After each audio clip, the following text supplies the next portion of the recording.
الحمد لله رب العالمين الصلاة والسلام على أشرف الأنبياء والمرسلين وعلى آله وأصحابه أجمعين. أعوذ بالله من الشيطان الرجيم. بسم الله الرحمن الرحيم. إن الله لا يغير ما بقوم حتى يغيروا ما بأنفسهم. صدق الله العظيم.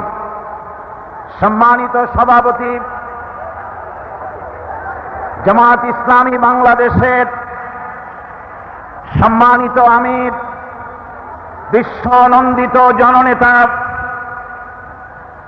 ইসলামী আন্দোলনের সিপাহসালার কেয়ারটেকার সরকারের রূপকার অধ্যাপক গোলাম আজম, কেন্দ্রীয় নেতৃবৃন্দ,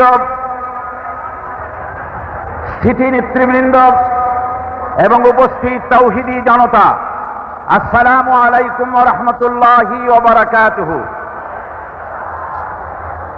আল্লাহ রাব্বুল আলামিন তার কোরআনে কারীমের মধ্যে ইরশাদ করেছেন, ইন্নাল্লাহা লা ইউগাইয়িরু মা বিকওমিন হাত্তা ইউগাইয়িরু মা বিআনফুসিহিম।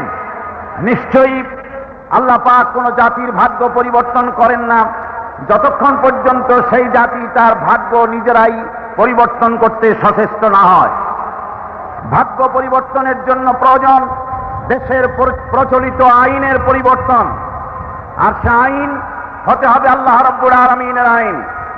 দেশ স্বাধীনের পর আমাদের এই মঞ্চের পেছনে যে সংসদ ভবন রয়েছে, এই সংসদ ভবনে যারাই এসেছেন তারা এই জনগণের ভাগ্য পরিবর্তনের কাজ, কেউ এই কাজে হাত দেননি। অবশ্য আমাদের দেশে আর কোন জিনিসের উৎপাদন কম আর বেশি হোক না হোক, রাজনৈতিক দলের উৎপাদন খুবই বেশি।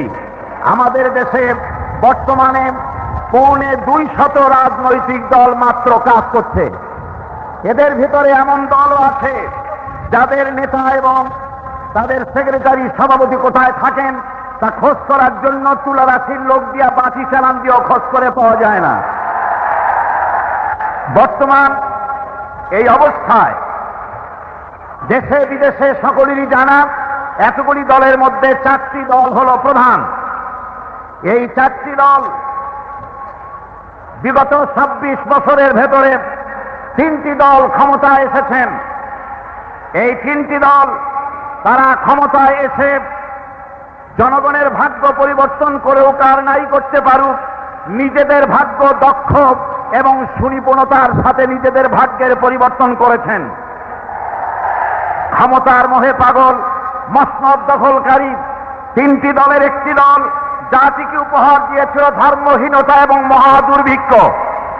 আরেকটি দল, তাদের প্রধান একজন জেনারেল, দুর্নীতির বিরুদ্ধে জিহাদ ঘোষণা করে দুর্নীতিকে জাতীয়করণ করে বিদায় নিয়েছেন। আরেকটি দল টানা 5 বছর ক্ষমতায় থেকে নাস্তিকবাদ, কাদিয়ানীদের দৌরাত্ম্য, মুরতাদ, ভাদানি, ইসলাম বিরোধী এনজিও এবং বিপুল সংখ্যক খুনি, চাঁদাবাজ, মাস্তান, হাইজাকার, সন্ত্রাসী উপহার দিয়ে চরম জিল্লাতির সাথে মাত্র কদিন আগে বিদায় হয়েছে। সুতরাং এই অবস্থায় জাতির ভাগ্যের পরিবর্তনের বড় রকম সুযোগ এখন জনগণের হাতের মুঠোয়। এই বিশাল জনসমুদ্রের উদ্দেশ্যে আমি বলতে চাই, আপনারা কি জাতির ভাগ্যের পরিবর্তন চান?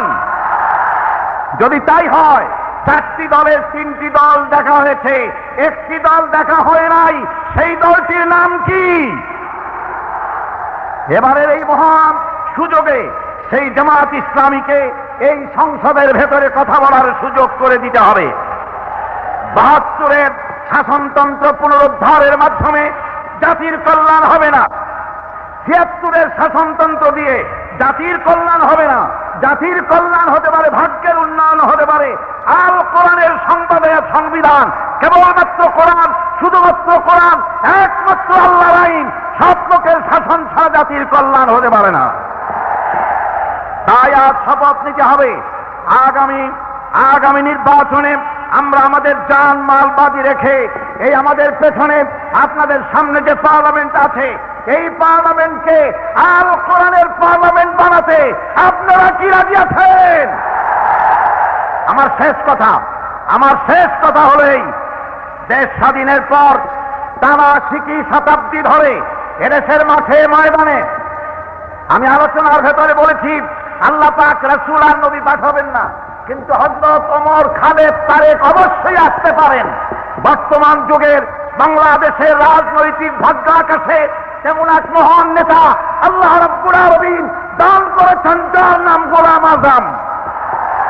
সেই মহান নেতার নেতৃত্বে ঐক্যবদ্ধ হয়ে বাংলাদেশে আল্লাহর আইন, সব লোকের শাসন প্রতিষ্ঠা যেন আল্লাহ করেন, এই স্বপ্ন রেখে আপনাদের সকলের কাছেই কামনা করে আমার বক্তব্য শেষ করছি।